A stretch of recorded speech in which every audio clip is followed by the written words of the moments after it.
saya Rosa Amelia Lestari. Di sini saya lagi di kediaman Bapak Kepala Desa Campaka, yaitu Bapak Nur Jaman. Di kesempatan kali ini saya ingin menanyakan beberapa pertanyaan untuk melengkapi tugas kuliah Bapak. Siap. Bagaimana peran Bapak selaku Kepala Desa dan masyarakat terhadap pendidikan anak di zaman sekarang, Pak? Peran kepala desa, memang fungsi kepala desa itu banyak, ya diantaranya mendukung semua program yang berkaitan dengan pendidikan. Nah, kepala desa sebagai pemangku wilayah di desa memberi dukungan baik formal maupun non formal terkait pendidikan di wilayah desa tersebut. Mungkin itu yang bisa dilakukan kepala desa, misalnya diantaranya ikut membantu kelancaran pendidikan, ya, termasuk dari mulai di desa saya itu ada satu desa yang memang bangunan desanya juga di atas lahan desa, yaitu mungkin itu juga masuk ke bentuk mendukung semua kegiatan-kegiatan yang berkaitan dengan pendidikan atau memberikan pemahaman-pemahaman kepada anak didik, ya, kaitan perkembangan zaman sekarang, modernisasi baik di medsos, media sosial yang memang penggunaan medsos ini kerap dipergunakan di bawah umur. Nah, itu mungkin kepala desa bisa berperan aktif dalam waktu-waktu tertentu untuk memberikan pemahaman tentang penggunaan media sosial secara baik itu Facebook, YouTube, atau apapun yang terkait dengan IT atau media sosial sekarang. Mungkin itu, ya. Baik, terima kasih Bapak. Lanjut ke pertanyaan kedua ya Bapak. Ada berapa sekolah Pak di sini? Data dari PAUD, TK, SD, SMP atau SMA? Nah, di desa itu, di desa Campaka itu dibagi 4 dusun. Ya, kalau 4 dusun, dari setiap dusun itu ada 1 PAUD, 1 SD. Itu hampir di setiap dusun, ya. Terus 1 SMP. Kalau SLTA belum ada, ya mungkin kedepannya bisa nanti kerjasama dengan dinas pendidikan atau siapapun yang berkaitan dengan pendidikan. Jadi saya itu berarti ada 4 PAUD, ada 4 SD, ada 1 SMP. Mungkin itu jumlah pendidikan, jumlah sekolah yang ada di desa Campaka. Ya. Pertanyaan terakhir ya Pak. Ya. Bagaimana pendapat Bapak terkait kebijakan gubernur yang meliputi segala bentuk aturan di sekolah atau lebih tepatnya dalam bidang pendidikan? Misalnya apa? Misalnya apa? Seperti dilarang bawa motor ke sekolah. Itu sebetulnya semua yang dilakukan Bapak Gubernur kita atau Bapak Aing ini, itu semuanya untuk kebaikan masyarakat. Ya, kita bisa merasakan sendiri lah. Di antaranya misalnya tidak boleh bawa motor ke sekolah. Pertama, secara aturan mereka belum memenuhi syarat untuk membawa kendaraan.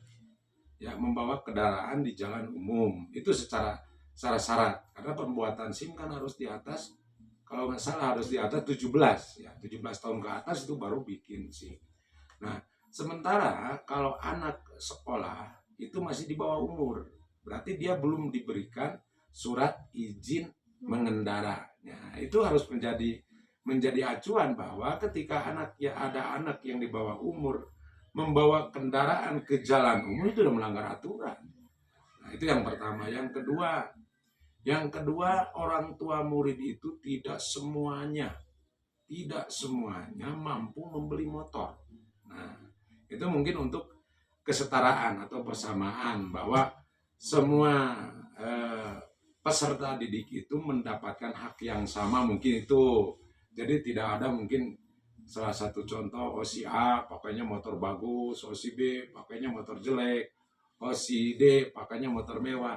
Nah, itu kan memberikan jenjang bahwa si ini anak orang mampu, si ini anak orang tidak mampu, atau si ini anak orang miskin misalnya, tidak lantas muncul hal seperti itu kalau seandainya siswa ini tidak membawa motor kalau membawa motor ke sekolah, maka Pak Gubernur itu melarang.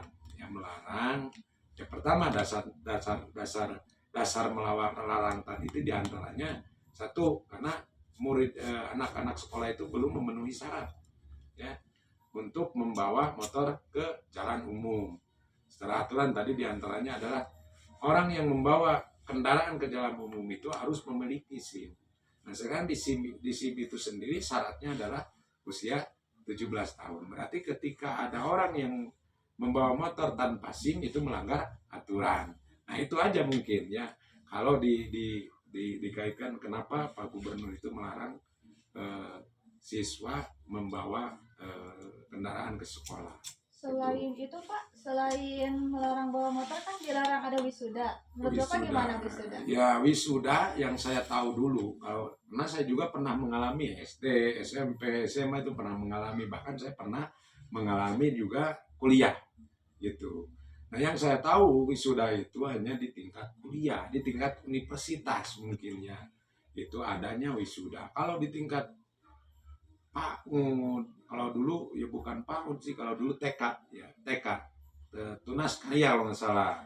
Nah kalau sekarang PAUD, pendidikan usia dini ya, itu nggak ada yang saya tahu nih, nggak ada. Di SD juga nggak ada wisuda nggak ada. Kalau perpisahan ada. Ya, dulu perpisahan misalnya kelas 6 yang mau masuk SMP atau kelas 6 yang memang sudah menyelesaikan pendidikan selama 6 tahun itu ada. Nggak ada wisuda ya, kalau perpisahan mah ada. Atau samenan hiburan juga ada. Itu tapi tidak lantas semua sekolah melaksanakan itu, tidak. Karena itu bukan suatu kewajiban sebetulnya. Nah, makanya ya dinamika mungkin ya dengan perkembangan zaman.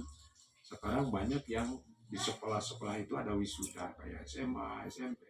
Itu asalnya atau dasarnya dari mana saya juga kurang paham. Tapi saya sepakat dengan Pak Gubernur bahwa wisuda itu hanya dilakukan di universitas atau ya kurang Sunda nama kuliahan lah. Anak kuliahan baru ada wisuda. Ya, itu yang saya tahu lah, yang saya alami dulu gitu.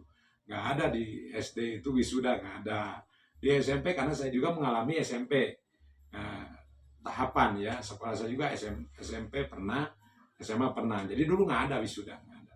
Gitu. Jadi saya sepakat, saya setuju, saya mendukung apa yang direncanakan atau menjadi program Bapak Gubernur atau Bapak Aing ini gitu. Ya, udah segitu aja Bapak. Makasih untuk kesempatannya. Kaitan study tournya nggak ditanyain. Enggak ada itu mah karena tingkat SMA kebanyakan. Siap. Makasih Bapak atas waktu dan kesempatannya. Maaf mengganggu waktunya Bapak. Siap, sama-sama. Sekian video hari ini. Wassalamualaikum warahmatullahi wabarakatuh.